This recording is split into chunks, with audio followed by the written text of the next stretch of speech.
first and foremost, one of my favorite things about having a tummy tuck is my shopping. Like, I love shopping now, you guys. I'm able to wear a lot of the things that I could not wear prior to surgery, such as like crop tops and, fitted dresses and, without having to worry about getting like a girdle or underpiece or something to suck in my rolls or whatever. Like, I'm loving just to have this flat board stomach, like, no lie.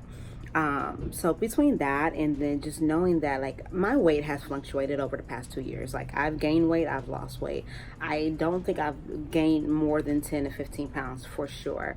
I can tend to notice, when I'm gaining the weight, especially in your abdomen, like at the bottom area, it tends to stay flat for the most part, but at the top is where you start to see the bulge, right? So at the top, I'll say that's closer to like your waist area is where you start to see the bulging at. And so I can immediately tell when I'm starting to get bloated. And 9 times out of 10, I bloat because of salt. So not only do I get bloated in my tummy area, but I also bloat in my ankles. So that's like the number one telltale for me. And everybody should know their body. You should know when things are affecting you good and when it's not. If not, you're just not paying attention or you just don't care. So for me, immediately, it's so crazy. If I go out to eat at least 2 to 3 days in a row, my ankle will swell up like a balloon, and that's when I know, okay, you need to cool it down, do a cleanse, or get your shit together because you're messing up. Okay, so those are like the telltale signs for me. So with the bloating in the stomach, like, it's no different. Like, you will bloat if your salt intake is too much, and that was something that I learned early on, right after I had my tummy tuck. So if you just had your tummy tuck and you're bloated, like, you will be in swell hell for months. But understand this: you can minimize the swelling by watching what you eat, by watching your salt intake, by drinking a lot of water. And a lot of people have surgery thinking that, okay, I'm just going to do my regular routine and just eat however I want to eat. And that's not the case. You can still gain weight on the rest of parts of your body. So, I mean, you still want to be conscious. And if you're going to pay all this money to have this procedure, it makes sense to take care of it. It only makes sense to take care of it, you guys. So I'm not even gonna lie, I'm struggling to lose my last 15 to 20 pounds only because it's really not a priority to me at this point. Like, I'm loving the skin that I'm in, but at the same time, I'm like, ugh, I would love to see what my body looks like 15 pounds lighter. So more to come on that, you guys. I just really wanted to come and give you guys an update. So what I'm going to do at the end of this video is provide you guys with some snapshots of what I'm currently looking like right now. One thing that I did not touch on is that I keloid on my scar. I learned that very early on when I started to see the little bubble up. I was like, damn it, I'm gonna keloid. And some people, mostly black people, are just prone to keloids, period. When I had my breast reduction, I also keloid at that point as well. So I'm not surprised that I keloid. I was hoping that it wasn't gonna be like super duper bad. Honestly, I'm okay with it. It is what it is. Nobody's going to be looking at my scar like that anyways. It's going to be covered up, so I'm really not tripping on it. I may consider down the line to have some type of keloid removal, but let's get into it. I'll show you guys what it looks like, and you guys can tell me in the comments what you think. You guys can kind of see how everything fits. Like, my waist is really small. I've always had hips, okay? That's just whatever. And I also had lipo on my back. So it's pretty, I don't have any rolls in my back or whatever. This tends to stay pretty flat, like I said. My size, because of my hips, I wear a size 11. I fluctuate between a 9 and 11. So whenever I'm doing really, really good and your girl's on her health kick, I'll be in a size 9. But when I'm messing up, I'll tend to be in more size of 11.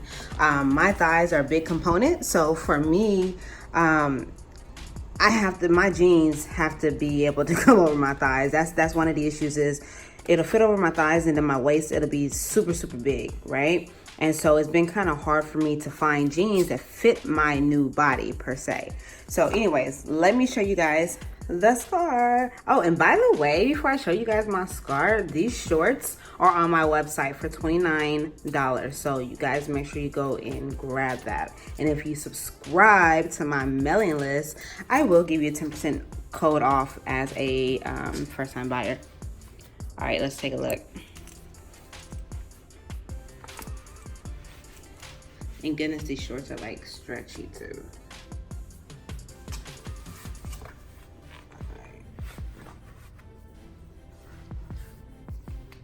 as you can see here, you can see the keloid in certain spots, and you can see where it's like much more flat here. And then over here, I had a little tattoo, whatever, and let me tell you, when I get this finished, because it's not finished obviously, but when I get this finished, I'm gonna be like, no, don't touch this line because it's still sensitive. And that's the reason why the tattoo ain't done yet, okay? So right there, right here, you guys, is where I keloid the worst. You can see it's a little bit more up, but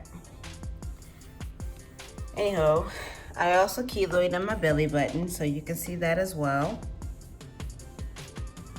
So, but only thing is when I wear like underwear and things like that, you can kind of see the indent. That's the only thing that I don't like about it, but other than that, it just is what it is, you guys. But that's what it looks like. And my scar is pretty long. I did have a full tummy tuck, you guys. So not only did I have a full tummy tuck, but he also did lipo in my love section. My love handles as well, you guys. Anyways, I have a whole section on this tummy tuck, so go check out the playlist. Go look at all my updates. This is 2 years in, you guys. Leave comments below. It's your girl, Shantae. This is.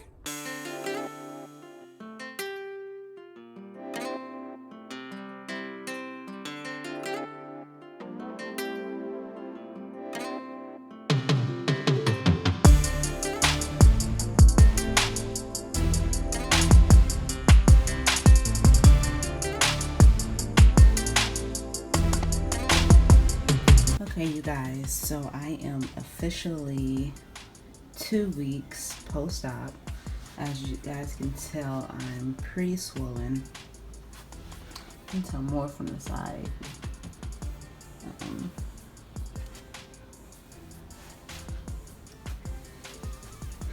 I don't know what's going on with my belly button.